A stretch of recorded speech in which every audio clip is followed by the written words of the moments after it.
Pay scale নিয়ে যে আলোচনা এখন দেশজুড়ে চলছে সেটা হঠাৎ করে শুরু হয়নি। দীর্ঘদিন ধরেই সরকারি চাকরিজীবীরা বলছেন বর্তমান বেতন কাঠামো দিয়ে স্বাভাবিক জীবনযাপন করা কঠিন হয়ে পড়েছে। বাজারে নিত্যপ্রয়োজনীয় পণ্যের দাম বেড়েছে, বাসা ভাড়া বেড়েছে, চিকিৎসা আর শিক্ষার খরচ আগের তুলনায় অনেক বেশি, কিন্তু সেই তুলনায় বেতন কাঠামোতে বড় কোনো পরিবর্তন আসেনি। বাংলাদেশে সর্বশেষ পে স্কেল কার্যকর হয়েছিল ২০১৫ সালে।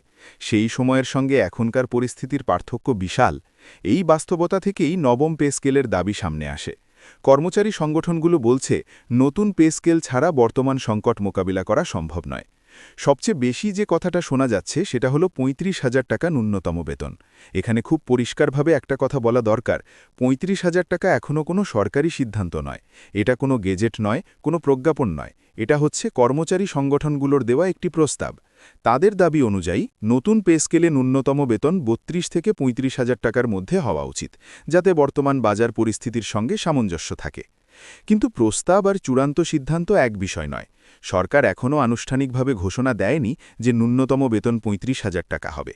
তাই যারা বলছেন বেতন ফাইনাল হয়ে গেছে বা এই মাসেই কার্যকর হচ্ছে, এই কথাগুলোর কোনো প্রমাণ নেই।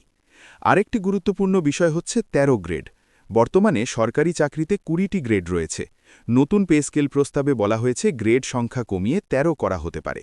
এর মূল উদ্দেশ্য হল নিচের দিকের কর্মচারীদের সুবিধা বাড়ানো এবং বেতন কাঠামোকে সহজ করা। এই প্রস্তাব নিয়ে আলোচনা হয়েছে, মতামত এসেছে, কিন্তু এখানেও বাস্তবতা একটাই, ১৩ গ্রেড এখনও চূড়ান্ত হয়নি, কোনো কাঠামো প্রকাশ হয়নি, কোনো গেজেট হয়নি। এখন প্রশ্ন হচ্ছে সরকার আসলে কি ভাবছে। সরকারের পক্ষ থেকে বলা হচ্ছে পে স্কেল বিষয়টি গুরুত্ব দিয়ে দেখা হচ্ছে। দেশের অর্থনৈতিক অবস্থা, রাজস্ব আয়, সামগ্রিক বাজেট পরিস্থিতি সবকিছু বিবেচনায় নিয়ে সিদ্ধান্ত নিতে হবে। সরকার এই দাবি সরাসরি নাকচ করেনি, কিন্তু এখনও নির্দিষ্ট কোনো সময়সীমা বা অঙ্ক ঘোষণা করেনি। এই অনিশ্চয়তার সুযোগেই নানা গুজব ছড়াচ্ছে। সামাজিক যোগাযোগ মাধ্যমে কেউ বলছে পে স্কেল পাশ হয়ে গেছে, কেউ বলছে ৩৫,০০০ নিশ্চিত। বাস্তব কথা হলো গেজেট ছাড়া কোনো কিছুই কার্যকর নয়। যতক্ষণ পর্যন্ত সরকারি প্রজ্ঞাপন না আসছে, ততক্ষণ সবকিছুই আলোচনা বা দাবি পর্যায়ে আছে। এখন সামনে কি হতে পারে সেটা নিয়ে বাস্তবভাবে ভাবলে কয়েকটি সম্ভাবনা দেখা যায়। সরকার নতুন অর্থবছরের আগে বা পরে পে স্কেল নিয়ে চূড়ান্ত সিদ্ধান্ত নিতে পারে, আবার পুরো পে স্কেল না হলেও আপাতত কিছু ভাতা বা সুবিধা বাড়ানোর পথ বেছে নিতে পারে।